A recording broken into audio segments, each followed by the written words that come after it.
Does God have an organization? Order is evident everywhere in God's creation. A simple yeast cell, for example, is a marvel of organization. It has roughly the same number of parts as a Boeing 777 jetliner. Yet all the components have a fixed place and fit into a sphere just 5 microns in diameter. The footnote reads, "A micron, or micrometer, is 1/1,000,000th of a meter." End of footnote. Unlike jetliners, yeast cells can reproduce. What a marvel of order and organization! Organization is manifest not in physical creation only. The Bible shows that the spirit realm too is highly organized, in accord with the Creator's purpose. In a vision, the prophet Daniel saw a vast company of angelic creatures in God's heavenly court. There were 1,000 thousands that kept ministering to him, and 10,000 times 10,000 that kept standing right before him. Daniel 7, 9 and 10. Imagine the organization that must be in place in order for this immense number of angels, 100 million plus, to respond to and do God's bidding in behalf of his servants here on earth. Though the Creator, Jehovah God, is the supreme organizer, he is not cold or rule-oriented. Rather, he is a warm, happy God who is concerned with the well-being of all his creation. This is evident from the way he dealt with the ancient nation of Israel and the first-century Christians. Ancient Israel, a nation well organized. Jehovah God used Moses to organize the Israelites for true worship. Consider just the encampment arrangements during their sojourn in the wilderness of Sinai. Things surely would have been chaotic had every family been allowed to pitch their tent wherever they wanted. Jehovah gave the nation specific instructions as to where each tribe was to set up camp. The law of Moses also contained precise health and hygiene regulations, for example, regarding the disposal of human waste.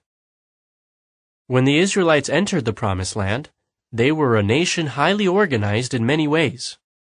The nation was divided into 12 tribes, each with a designated allotment of land. The law that Jehovah gave to the nation through Moses covered every aspect of the people's life: worship, marriage, family, education, business, diet, farming, animal husbandry, and so on.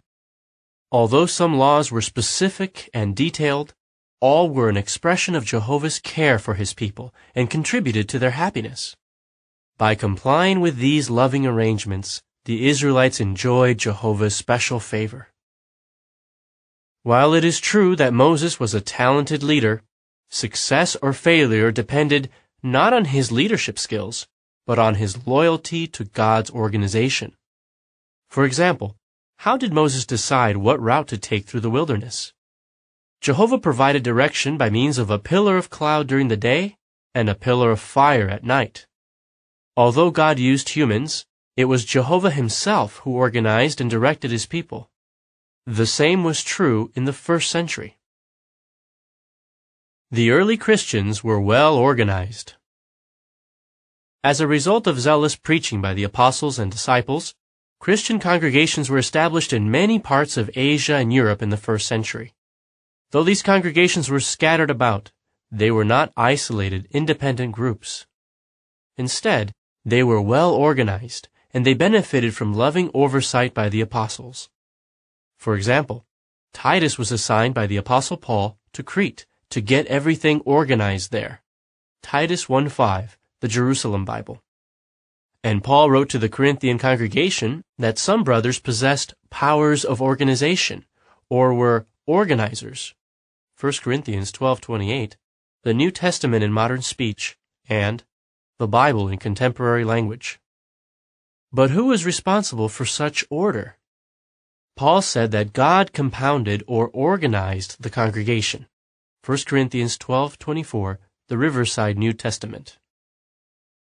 Appointed overseers in the Christian congregation were not masters over fellow believers.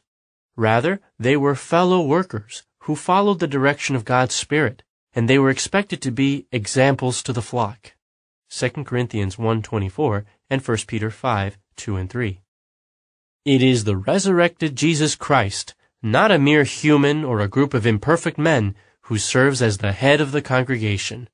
Ephesians 5:23. When the congregation in Corinth began to do things in a way that was radically different from the way that other congregations handled matters, Paul wrote, "What? Was it from you that the word of God came forth? Or was it only as far as you that it reached?" 1 Corinthians 14:36. Paul used this rhetorical question to correct their thinking and to help them understand that they were not to act independently. Congregations grew and prospered when they followed the direction of the apostles. An expression of God's love. What about today? Some may be reluctant to attach themselves to a religious organization. Biblical evidence, however, shows that God has always used his organization as he carries out his purpose. He organized his worshipers in ancient Israel, and he organized the early Christians in their worship.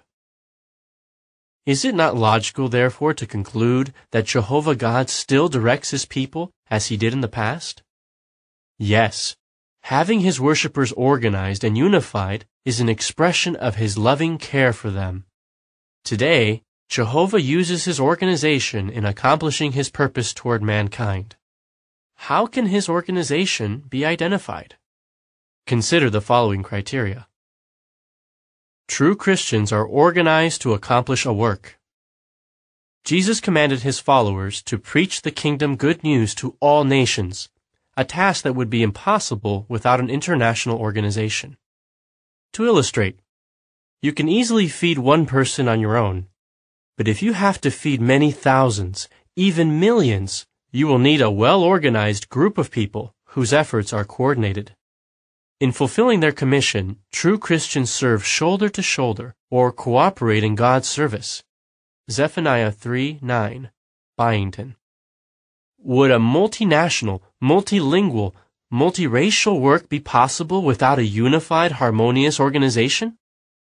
The answer is obvious. True Christians are organized to support and encourage one another.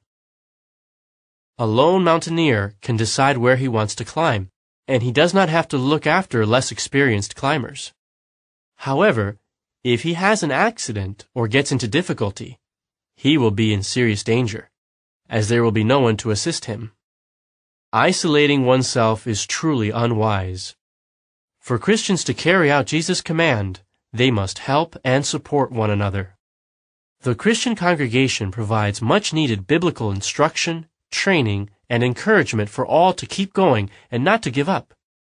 Where would one go to be instructed in Jehovah's ways if there were no organized Christian meetings for instruction and worship? True Christians are organized to serve God in unity. As Jesus' sheep listen to his voice, they become one flock under his leadership. They are not scattered among independent churches and groups, nor are they divided over doctrinal matters. Rather, they all speak in agreement. 1 Corinthians 1:10. To dwell in unity, we need order, and order requires organization.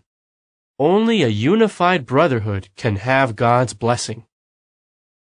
Genuine love for God and love for Bible truth have drawn millions to an organization that meets these and other biblical criteria.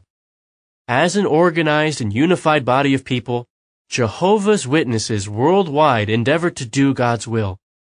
They are assured of his promise, "I shall reside among them and walk among them, and I shall be their God, and they will be my people." 2 Corinthians 6:16. This wonderful blessing can be yours too if you worship Jehovah God with his organization. End of article.